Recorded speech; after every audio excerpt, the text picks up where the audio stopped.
Russian miners in the Primorye region found a piece of a gear embedded in coal. The coal was 700 meters deep, and the rock it was fused to was 300 million years old. You should read that last sentence again.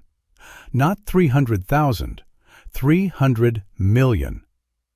The object was immediately sent to the Polytech Institute in St. Petersburg for analysis. The initial report is just 1 page long. It describes a six-toothed rail, like a piece of a rack and pinion system. The metal itself was the first impossibility. It was 98% aluminum and 2% magnesium. Here's the problem with that. Humanity didn't learn to manufacture aluminum until 1825, and an alloy this pure wasn't achievable until the mid-20th century. So what was it doing inside a piece of coal from the Carboniferous period? Think about what was alive back then. Giant insects, towering fern forests. The very first reptiles were just beginning to appear. And apparently, a piece of high-tech machinery. The official story from the mining company was simple. It was part of a modern digging machine that broke off and got pressed into a loose chunk of coal. Case closed. Except the object wasn't just pressed into the coal. The coal had grown around it. You can see the crystals. Geologists confirmed the object and the coal formed together. It was not a later intrusion. This is the part of the story that never made it into the newspapers. The scientists who studied it, led by Dr. Valery Bryer, noticed something else. The object's surface had a layer, just 1/10 of a millimeter thick. This layer wasn't rust or corrosion. It was a nano-coating, artificially applied, designed to increase heat and wear resistance. This kind of technology is used today in only 2 fields: Formula One racing and the construction of rockets. The story gets stranger. The original sample was confiscated by authorities in Moscow shortly after the analysis. The official reason? National security. But copies of the initial analysis were preserved by the scientists. And here is where a simple anomaly becomes a conspiracy. The specific ratio of aluminum to magnesium, the exact crystalline structure of the metal. It doesn't match any industrial equipment on Earth. It matches only one thing. The alloy is identical to the casing fragments recovered from the failed Soviet lunar probe Luna 15, which crashed in 1969.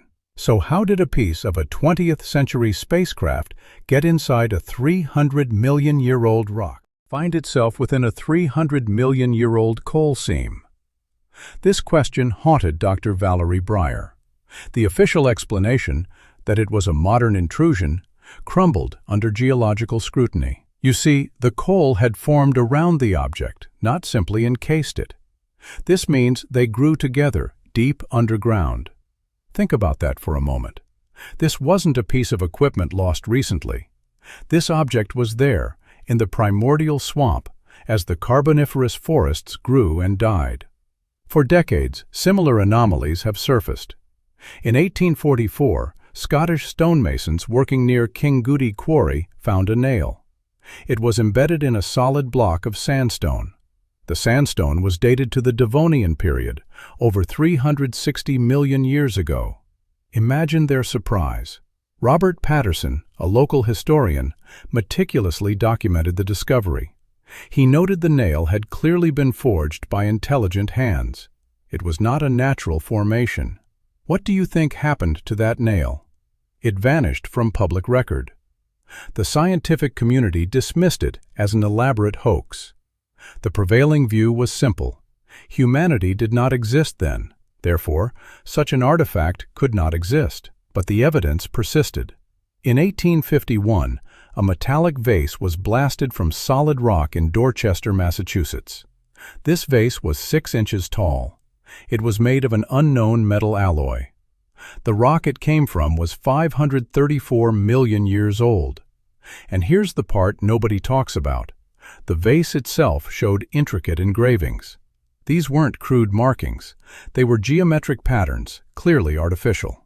Professor John H. Buchanan, a geologist at Boston University, personally inspected the vase. He confirmed it was not a modern object.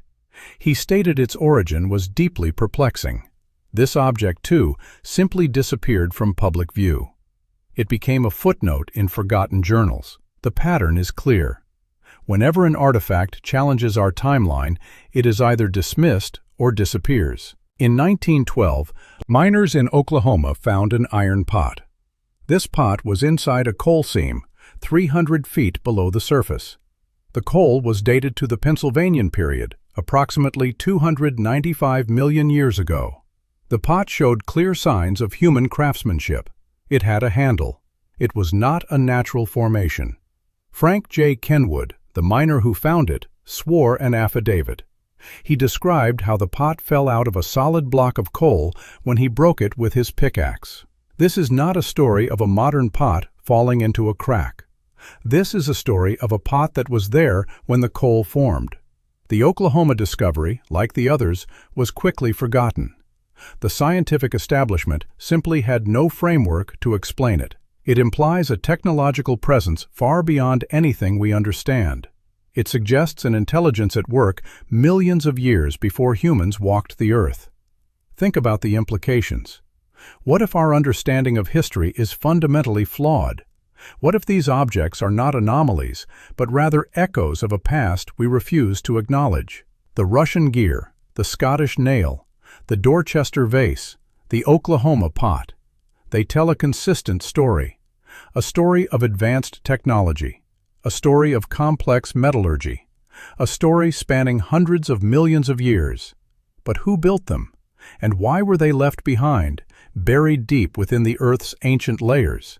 The answers are not found in textbooks. They are hidden in the shadows of accepted history. And here's where it gets interesting. The specific alloy of the Russian gear, aluminum and magnesium, wasn't just similar to the Luna 15 probe. It was identical. The crystalline structure, the nano coating, everything matched. This wasn't a coincidence. It was a direct link. But how could a piece of a 1969 lunar probe be buried in 300-million-year-old coal? You might think it's impossible, and yet the evidence is undeniable. What if the object was not from the past, but from the future? What if it traveled through time? Or what if our understanding of the Luna 15 probe itself is incomplete? What if the fragments found in 1969 were not the first appearance of this alloy? What if they were merely a reappearance? This leads to an unsettling question. Who or what was launching advanced probes into space hundreds of millions of years ago using technology identical to our own? And what happened to them?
Or what was launching advanced probes into space hundreds of millions of years ago, using technology identical to our own?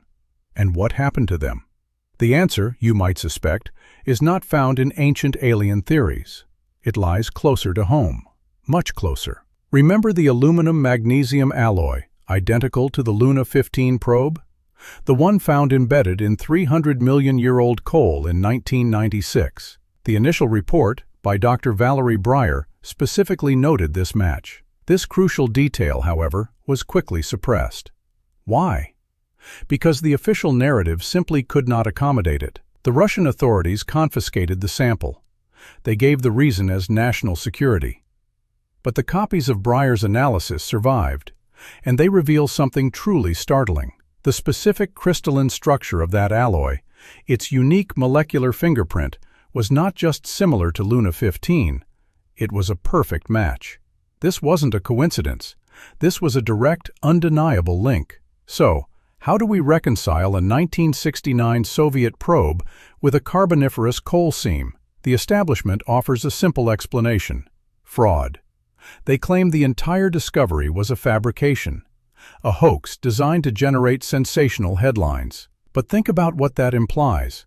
It means a group of miners in a remote Russian region somehow managed to synthesize an advanced aluminum-magnesium alloy, identical to a classified Soviet space program material. Then, they meticulously embedded it into a solid piece of 300-million-year-old coal. And all this, without leaving a trace. Does that sound plausible to you? It strains credulity. The official story dismissed Dr. Breyer's findings. It claimed the gear was merely a broken piece of modern mining equipment. But the coal had formed around the object. Geologists confirmed this. The crystals had grown together. This was not a later intrusion. This detail, you see, destroys the modern equipment theory. Yet, the official narrative persists, because admitting otherwise would shatter our understanding of history. And here's where it gets truly unsettling. The artifacts we discussed, the Scottish nail from 1844, the Dorchester vase from 1851, the Oklahoma pot from 1912, all share a disturbing commonality. They disappeared, vanished from public record, their existence conveniently forgotten. The Dorchester vase, specifically, was documented by Professor John H. Buchanan, a respected geologist. He confirmed its anomalous nature. Yet it was never seen again after its brief public display. The pattern is clear. Any object that challenges the accepted timeline, any evidence of advanced technology in deep time, is systematically removed. This is not accidental. This is deliberate. The concept of out-of-place artifacts, or OOPArts, as they are sometimes called, is often ridiculed, labeled as pseudoscience. But what if the ridicule is part of the control? What if the goal is to prevent any serious investigation? Consider the sheer effort involved in maintaining this deception. It requires the suppression of scientific findings, the confiscation of physical evidence, the systematic discrediting of anyone who dares to question. This isn't just about a single satellite fragment. It's about an entire hidden history. A history that suggests a technological past far more complex than we are led to believe. The Russian gear, with its advanced alloy and nanocoating, wasn't just an anomaly. It was a challenge. A direct contradiction to everything we think we know. The scientists who studied it, like Dr. Valerie Breyer, faced immense pressure. Their careers were threatened. Their findings were dismissed. Why? Because the implications are too profound. If advanced technology existed hundreds of millions of years ago, then who were its creators? And what happened to them? The silence surrounding these objects is deafening.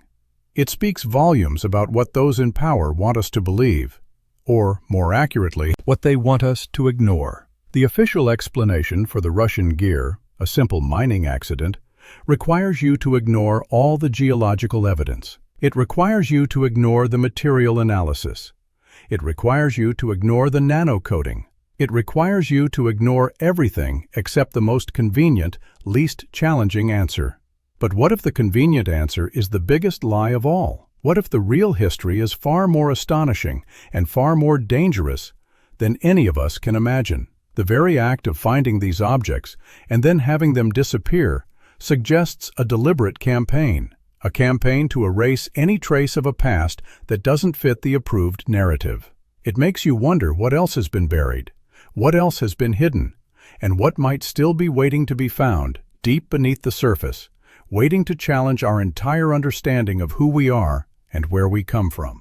What else has been hidden, waiting to challenge our understanding of who we are? For some, like Dr. Anya Sharma, the question became personal. She was a young geologist, fresh out of university, when the Russian Gyr fragment first surfaced in 1996. Her mentors, seasoned geologists, saw the Carboniferous coal seam. They knew the impossibility. You see, the initial reports from Dr. Valery Bryer, before they were suppressed, spoke of something far beyond a simple mining accident. He described a nanocoating, an artificial layer less than 1/10 of a millimeter thick. This wasn't something a modern drill bit could leave behind. This was deliberate. For Dr. Sharma, the official dismissal felt like a betrayal of science itself. She carried copies of Breyer's original analysis, hidden away, a secret burden. She felt the weight of it. Imagine holding evidence that could rewrite textbooks, knowing it was being actively suppressed. What would you do? The story of the Russian Gyr, the one with the Luna 15 alloy signature, became her quiet obsession. She spent years poring over geological records, looking for patterns. She wasn't alone. In the shadows, a small network of independent researchers, often dismissed as fringe, began to connect the dots. They shared photographs of the Scottish nail from 1844, the one embedded in 360-million-year-old sandstone. They discussed the Dorchester vase, blasted from 534-million-year-old rock in 1851, with its intricate engravings. Each object, a whisper from an impossible past. Each one mysteriously vanished after its discovery. Think about the implications. Not just one anomaly, but a consistent pattern of advanced artifacts appearing in geological strata hundreds of millions of years old, and then disappearing. Why? The official narrative insists on hoaxes, but consider the skill required for such hoaxes. A 19th-century miner forging an alloy identical to a 20th-century space probe material, embedding it perfectly into ancient rock? It defies logic.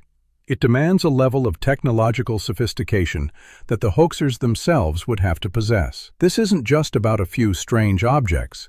This is about a systematic erasure. Dr. Sharma remembered Professor Buchanan's notes on the Dorchester vase. He was a respected geologist from Boston University.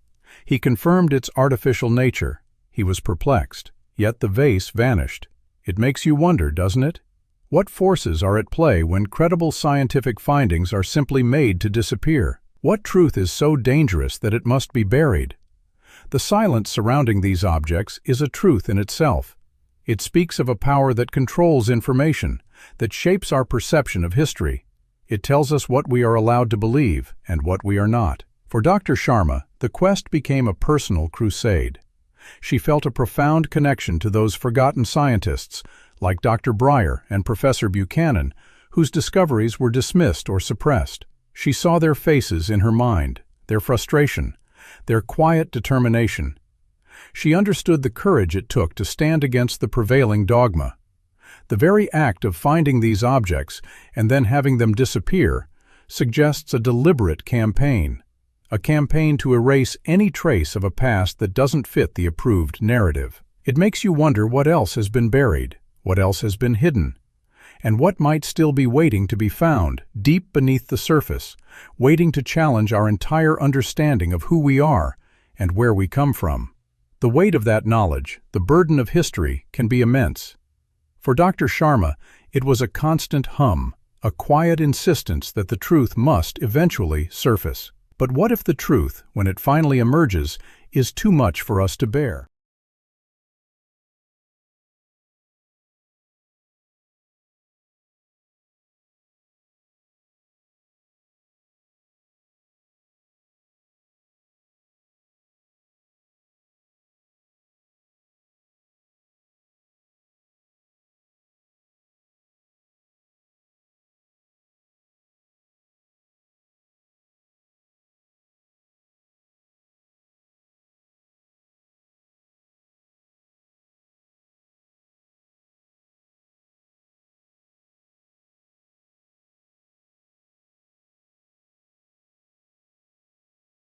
when it finally emerges, is not too much for us to bear?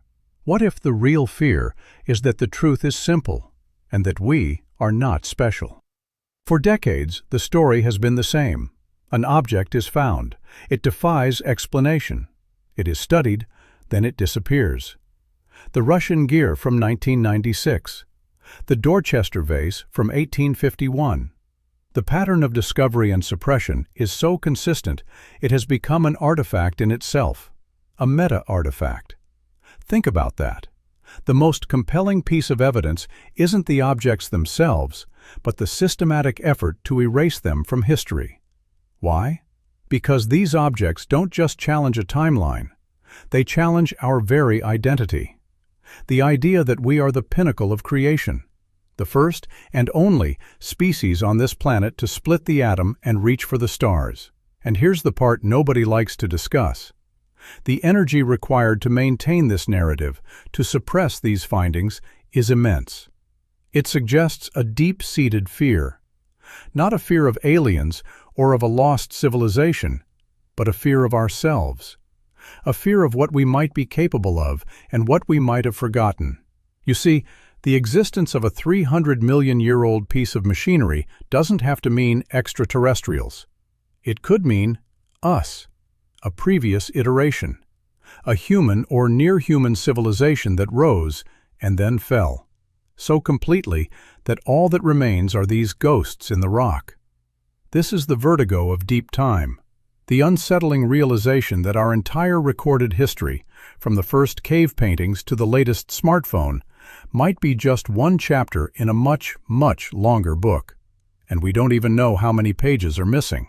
And now, look at what we're doing. We build our own satellites. We use alloys of aluminum and magnesium. We experiment with nano-coatings. We are, in effect, recreating the very technology we find buried in the Earth.